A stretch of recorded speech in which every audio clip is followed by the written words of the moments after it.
something, and here we are. So, my name is Pier Francesco. Everybody calls me with a different name. I'm known as Pippo, Pierre, Piero, many different names for the same person. What I want to talk to you about and what I want to show you and give you some insight in, if maybe you're interested or you have some questions about, is natural hair or dreadlocks. Dreadlocks is something that has gained a lot of popularity recently because of its connotations to spirituality, nature, natural living, health in some ways. We're going to touch into that. What you are seeing right now is 2 years of freeforming. I have grown my hair for 2 years now approximately. February 2nd is gonna be 2 years of growing. My dreadlocks came to be simply letting them grow, cleaning them with water, and permitting nature to take its course on my head. What you are seeing right now is 2 years of freeforming. My hair is not completely dreaded. As you can see, there are some spots where the hair is still kind of loose, very kinda, because at the ends it starts to knot up. There's a lot of confusion around dreadlocks for the fact that there are many different methods of making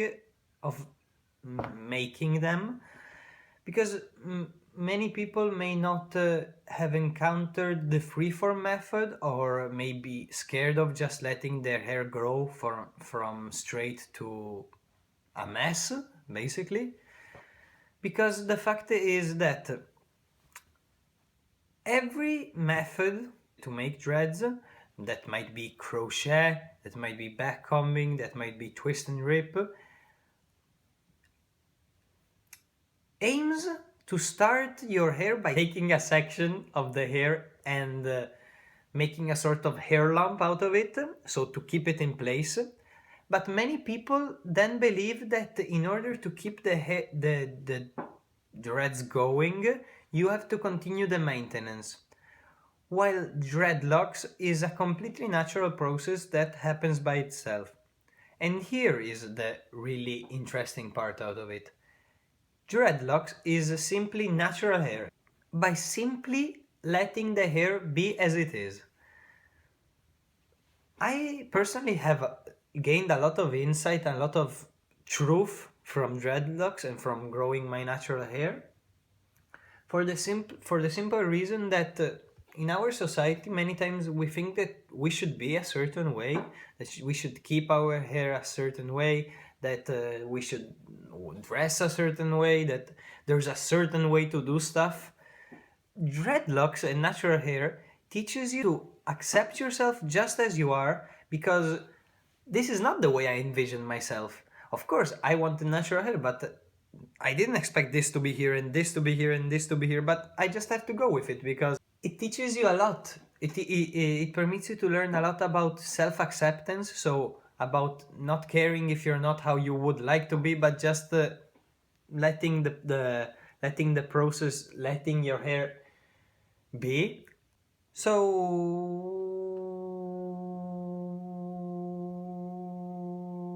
what I want to say is that basically by letting your hair be as it is, by not manipulating in any way or form, in any shape or form, we permit nature, the universe, however you want to call it, to manifest itself on your head with this pretty crazy strands of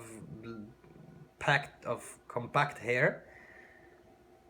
And it permits you to gain patience, because as you may imagine, I have an image in my head of dreadlocks. I want dreadlocks to be long and thick and everything like that. But that is just an image, it's just an illusion of how I would like to be. I will never reach this image, because this image simply doesn't exist. The achievement is in the process of doing things. So I'm simply loving every minute of the journey, accepting it as it is, and learning to love myself just for what I am. Then, second of all, the hair gains really cool shapes. As you can see, every end has this kind of spiral thing to it. Like you may see many plants that as they grow they gain this kind of curvature at the end. It's just very interesting to have on your own head. Hair gets stronger and stronger by just letting it be as it is. I stopped using shampoo when I started this journey, and I can tell you that my hair never gets greasy, and I am not dependent on shampoo in order to feel good or feel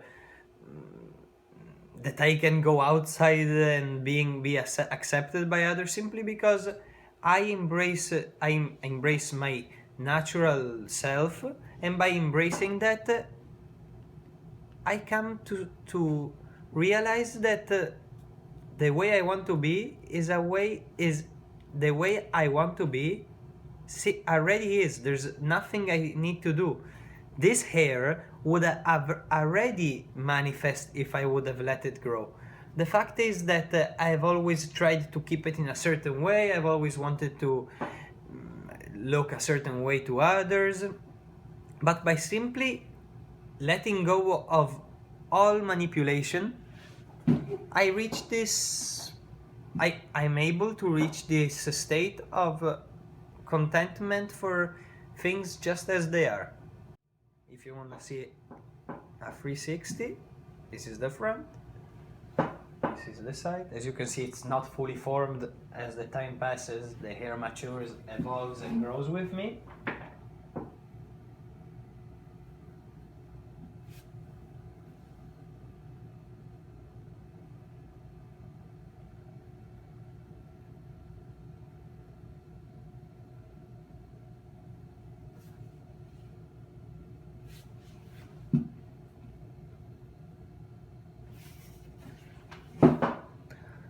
Of course, embracing natural hair is not for everybody. Not everybody wants to have a crazy set of dreadlocks on his head. But I think that it's a really interesting process for somebody that wants to touch into its natural self, into its spirituality, in order to achieve this sense of fulfillment for things just as they are. By, as I said, letting nature manifest itself on my head, I release the urge to do something about myself, to fix myself in a certain way, and then this knowing applies to the rest of my body and to the rest of my lifestyle. As I start to learn this truth through my hair, this knowledge then embraces the entirety of my being, from eating to just situations around the day. I don't try to change them. I don't try to change people around me. I just try to let them be as they are, in order that I can see reality as it is and I can see people as they are. So it's really a powerful tool which we are gifted with, and it's simply letting it grow, letting it be, and letting it manifest itself in what you have always supposed to be. And the crazy fact about it is that you are ready. You are already that. You just don't know it or have doubts about yourself. But there's nothing that you have to do. You don't have to grow natural hair to feel this sense of fulfillment, but it is a great tool to feel it in oneself. Self-love, self-acceptance, greater control by giving up control. Because by giving up control on the things you cannot control, you feel a sense of complete freedom, complete liberation, and a sense that things are okay. Even if you don't try to manipulate them and then make them go how you would like them to go, because things will go as they go. You know what I mean. So this is 2 years of natural dreadlocks, of freeforming. I would like to let you know that before this set of locks, this set of hair, if you want, I had another set of dreadlocks which was made by crochet hook. Crochet hook is highly damaging for your hair. It rips hair apart and it encourages balding by pulling your hair back. So it's both unhealthy and kind of pointless, because it doesn't teach you the fact that you don't have to do absolutely nothing to be what you want to be. You already are. But these concepts and idea can really touch ourselves and teach us a lot about who we truly are beyond these physical barriers of perception which our subjective self imposes upon us. Because of course, I am one. I am a subjective self experiencing reality, and I feel separated from my environment. I don't feel as my leg is connected to this chair. I don't feel as one in the literal sense with everything. And that is okay, because I'm experiencing reality through my lens, through my own subjective ego. But when that gets in the way, of thinking that we actually are separate from all that is, of thinking that what is not what we are, when those two things separate, a lot of confusion arises, because we start to feel as we are not part of this world, as we are not supposed to be here. And dreads in general, and most of all freeforming, can really give you a sense of liberation in the fullest sense, by giving up control, by giving up any kind of manipulation of who you are. Just embrace yourself for who you are, stay nappy, stay happy, and give thanks and praise. Jara